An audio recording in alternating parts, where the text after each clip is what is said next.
கர்த்தரை உடையவர்களாய் திரும்பி போக வேண்டும். கழுதி எழுந்த சவுல் தேவ சமூகத்தில் வருகிறான், தேவ மனுஷனை பார்க்கிறான், திரும்பி போகல, வேற இருதயத்தோடு போகிறான். தேவ சமூகம் உனக்கு புதிய இருதயத்தை கொடுக்கிறது. இந்த இரவு வேலையில் கர்த்தருடைய ஆவியான சொல்லுகிறபடி நான் சொல்லுகிறேன், no heart complaints, no cardio issues. இருதய வியாதி, இந்த குழாயில் பிரச்சனை, வாழ்வில் பிரச்சனை, இது பிரச்சனை, இந்த படபடப்பு, இந்த ஆங்ஸைட்டி எதுவுமே இனிமே இருக்க போகிறதில்லை. உங்களுக்கு ஒரே காரணம் என்னவென்றால், நீ வந்த இடத்துல மனம் திரும்புகிறாய். கர்த்தர் பார்க்கிறார். எவ்வளோ நாட்கள் வயது ஓடிக்கொண்டிருக்குது. வாழ்க்கையில் கிடைக்கிற பெரிய தண்டனை என்ன தெரியுமா? நீங்கள் செய்கிற காரியம் வாய்க்காது இருக்கிறது தான் பெரிய தண்டனை. எதை செஞ்சாலும் வாய்க்கிறது இல்லையா, எதை செஞ்சாலும் உருப்படுறது இல்லை, எங்கே போனாலும் நஷ்டம், கஷ்டம், திருமண வாழ்க்கையில் ஆசீர்வாதம் இல்லை, திருப்தி இல்லை, இன்னும் ஓட்டம் ஓடிக்கொண்டிருக்கிறோம் கணவனும் மனைவியுமா. எதுவுமே நிரம்பி வருகிறதாக தெரியவில்லை, இளைப்பாறுதல் இல்லை.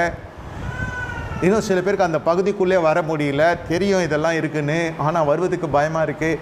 இந்த காரியங்கள்லாம் உங்களுடைய மனம் திரும்புதலில் நிர்மூலம் அடையும் என்று சொல்ல வருகிறேன். மனம் திரும்புகிற பொழுது, மனம் மறுரூபம் அடைகிற பொழுது நீங்கள் புது சிருஷ்டியாக மாறுகிறீங்க. கண்கள் திறக்கப்படுகிறது. உயிர் தேடிய வல்லமை எல்லாரையும் கர்த்தர் உயர்த்துகிறதுக்கு தான் கர்த்தர் என்ன செய்கிறார்? உயிர் தேடிய வல்லமையை கர்த்தர் கட்டளையிடுகிறார். என்னுடைய வாழ்க்கையில், உங்களுடைய நம்முடைய வாழ்க்கை, ஒவ்வொருடைய வாழ்க்கையிலும் கர்த்தர் ஒரு முன்னேற்றத்தின் பாதையில் கொண்டு வருவதுக்கு தான் அந்த உயிர் தேடிய வல்லமை. இந்த உயிர் தேடிய வல்லமை என்ன செய்கிறது என்றால், பிசாசை அழிக்கிறதா இருக்கிறது. பிசாசின் கிரியைகளை அழிக்கிறதா இருக்கிறது. சுவிசேஷ புஸ்தகங்களே விலகி போனான். அந்த இடத்துல தேவனுடைய சிலுவையில் அந்த பிசாசு தோற்கடிக்கப்பட்ட சத்ருவாய் காணப்படுகிறான். உங்களுடைய பொருளாதாரத்தில் திருடன் திருடவும் கொல்லும் அழிக்கும் வருகிறான் என்று வேறொன்றுக்கும் வரான் என்று வேதம் சொல்லுகிறது.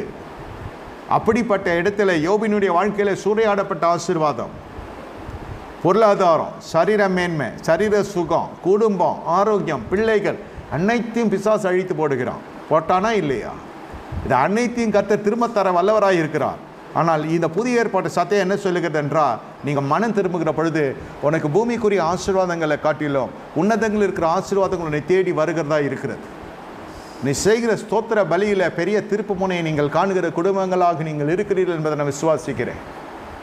பெரிய அளவில் இது பிரகடனப்படுத்தப்படாமல் இருந்தாலும் சபை சீர்படுகிறது, சபை ஆசீர்வதிக்கப்படுகிறது, பழைய நிலையிலிருந்து புதிய நிலைக்கு வருகிறது, பழைய மனதிலிருந்து புதிய மன ரம்யத்துக்குள்ளே வருகிறது, மறுரூபத்துக்குள்ளே வருகிறது. உங்களுடைய முக தரிசனங்கள், உங்கள் செய்கைகள், சுபாவங்கள், கையின் பிரயாசங்கள் எல்லாவற்றிலும் என் தேவன் திருப்பி போட வல்லவராக இருக்கிறார். இனி வருகிற நாட்கள் உங்கள் வாழ்க்கையில் கனி கொடுப்பீர்கள். கிறிஸ்துவுக்கு கனி கொடுப்பீங்க.